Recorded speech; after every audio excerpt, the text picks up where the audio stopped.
So, yun ang mga kasalakot, kakarating lang namin dito sa site kung saan namin ginagawa yung farm. Pawis na pawis pa kami kasi na yung pinanggalingan namin sa bukid pa. Ayan, so yan yung bahay nila. Sa likod nun, nandun yung parang space. Malaki kasi yung lupa nila. In-offer, nabigyan tayo ng opportunity no na doon natin gawin yung ating farm. Okay. Pero may mga agreements naman yan.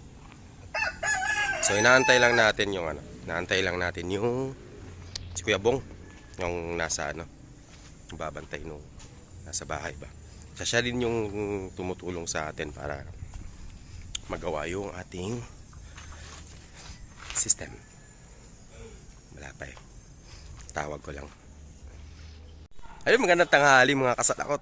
Good news, no? Nakakatawa kasi dandanang nabuo ang ating farm. Ayan, so maraming salamat kay Kuya Bong. Ayan si Kuya Bong. Ayan.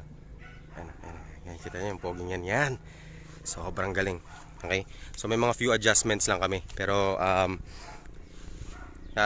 madalas kasi wala din kasi ako dito, no, kasi sa bukid nga kami. Pero tara nga, long overdue na tong project natin, pero ayun, by God's grace, no, tuloy-tuloy pa rin. At nabubuo siya. So papakita ko lang sa inyo, no, switch ako. So ito na mga kasalakot. Ayan. So meron tayong 702 capacity dito na tawag nito, na greenhouse. Specifically for lettuce, no? But again, sa hydroponics, hindi lang naman lettuce yung pwede nating itanim. Pwede tayong magtanim ng strawberries dito at kahit mga fruiting na mga fruit crops. Yan. So ito yung channels natin, ito yung input. Yan, so 6 channels to.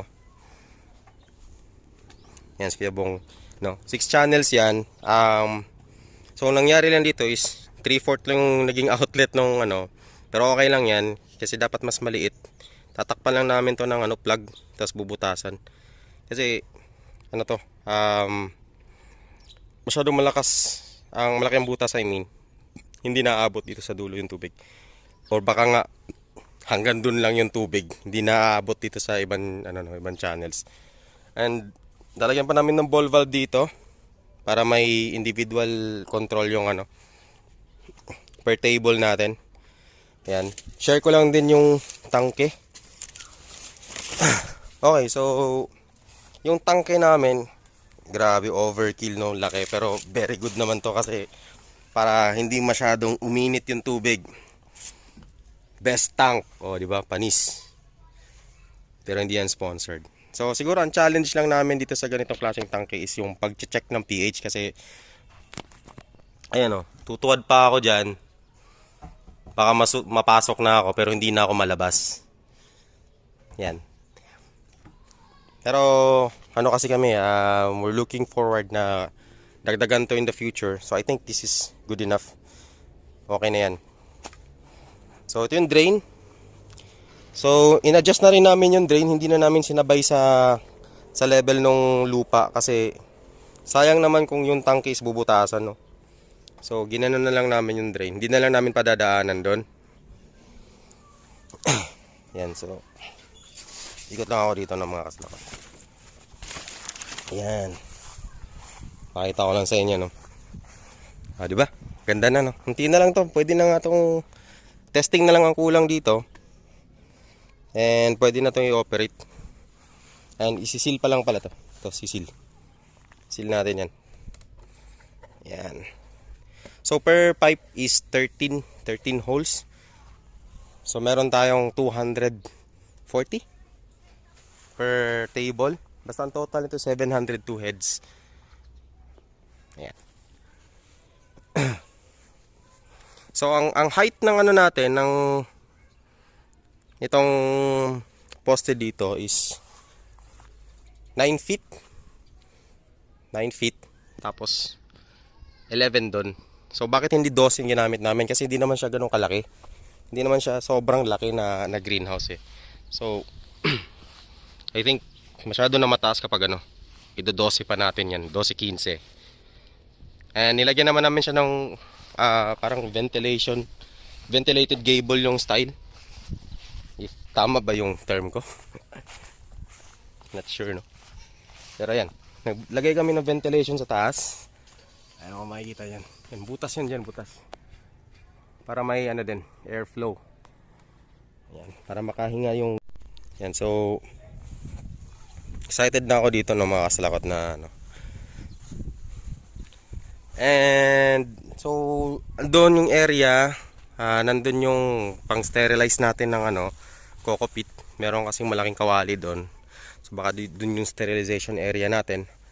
So yung sowing area dito na lang. And then sige, tatabi na lang din natin yung ano, yung sa seedling area pag pinapainitan natin. Maglalagay din doon na rin yung buffering area ng cockpit natin.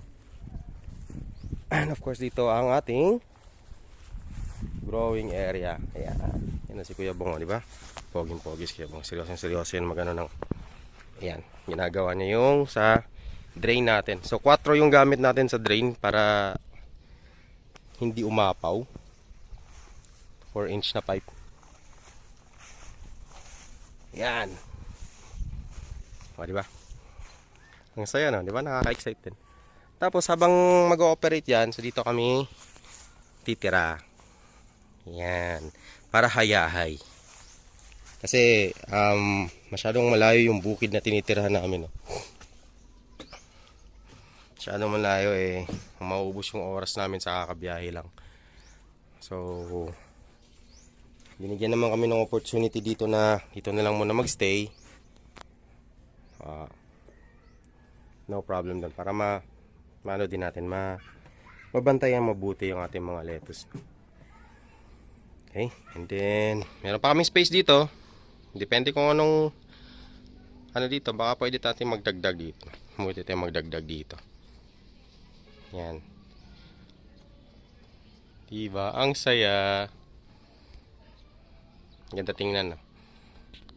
Hindi pa tapos yan. Pag natapos yan, mas maganda pa yan. Pag may greens na, green.